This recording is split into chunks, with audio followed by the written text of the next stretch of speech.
Hey everyone, welcome to Massachusetts Sports Central. These are our NFL game picks for Week 9. Week 9 has a lot of buys again with 6 teams again this week, so only 13 games. In Week 8, we went 10-3, which is another strong showing. That improved the overall record to 75-44 record on the season. So this week you have 6 teams with the bye. Again, this week the Bears, Browns, Chargers, Patriots, Steelers, and Vikings. Okay, on to the Week 9 games. Starting with Thursday, we have an AFC East tilt with the Bills going to New York to face the Jets. Another surprisingly important game. The Bills could tie the Pats for first place in the division with the wins since they already had their bye and New England is on the bye this week. Jets are still kicking around on the deep fringe of the playoff picture, but I think this game will put them behind the 8 ball on that, and the Bills sweep gangrene this year, winning 23-13. On to the 1 p.m. games. Starting off, we have the Colts at Texans. The Colts are one of the worst teams in the league, and the Texans have been playing really well even with a few recent losses. Watson will continue his hot streak against a bad Indy D, and the offense will struggle with the Texans defense. Houston takes this one 30-17. Our next game is Bengals at Jags. Jacksonville has a crazy easy schedule the rest of the year to the point that this is actually one of their tougher games. I still am not that high on them, but have not been excited at all about the Bengals this year either. Jacksonville does have a good D, and it is at home, so I will take them winning 20-16.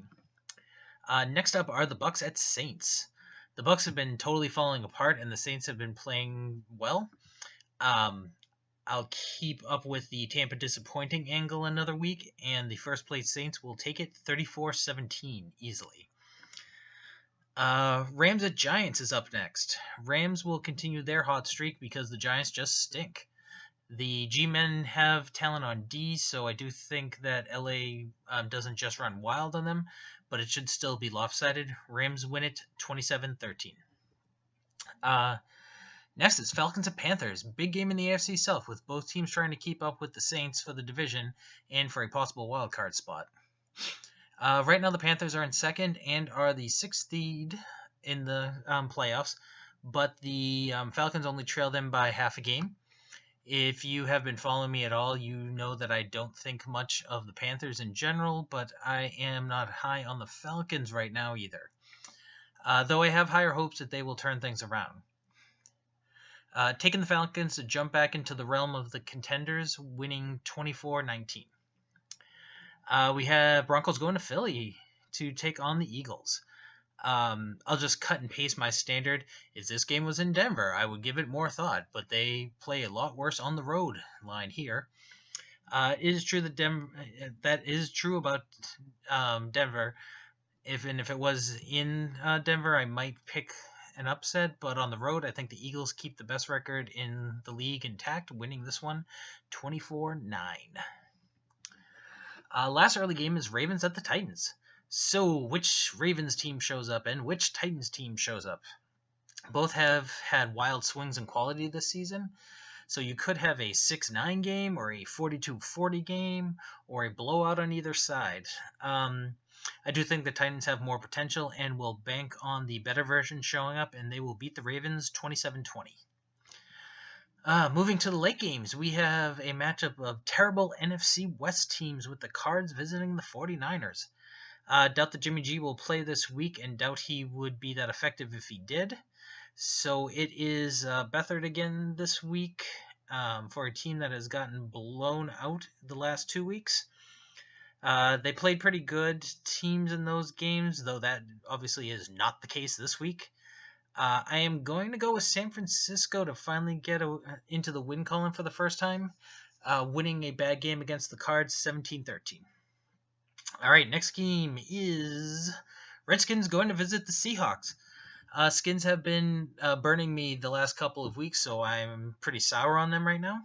I like the Seahawks this season, and they are much better at home, so they should beat the Skins easily at the Clink 27-10. Final afternoon game is a really good one with the Chiefs at Cowboys. Chiefs going back to where it all began when they entered the AFL in 1960 as the Dallas Texans. So that is our irrelevant football history reference. To the actual game. This is a tough one.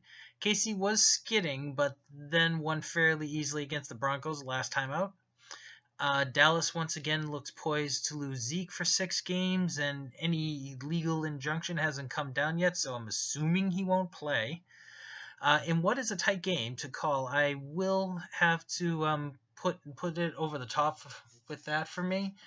So I am going to take KC, and the Chiefs are going to win it 27-23. All right, moving to prime time, we have Raiders at Miami.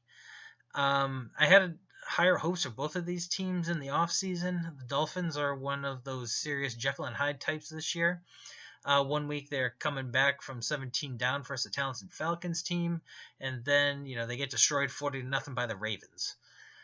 Oakland needs this one to have any realistic chance of saving its season, but I think they will end up taking it 28-16. All right, last game on Monday night, we have the Lions at the Packers. The Packers are off the bye and still have Hundley at QB. We'll see if he can get it done with a bit of preparation. Lions have looked mediocre lately, but will want this one with the opportunity to push past Green Bay in the standings without dealing with Rodgers. However, I do think that the Packers are not a pure one-man team, and McCarthy will remind everyone why he got his reputation as offensive mastermind, and will get enough out of Hundley to get the win, and the Packs take it at home in a close one, 24-23. All right, we will review the picks after the games next week as always. Thanks for watching, and please like, comment, and share the videos, and subscribe to our channel.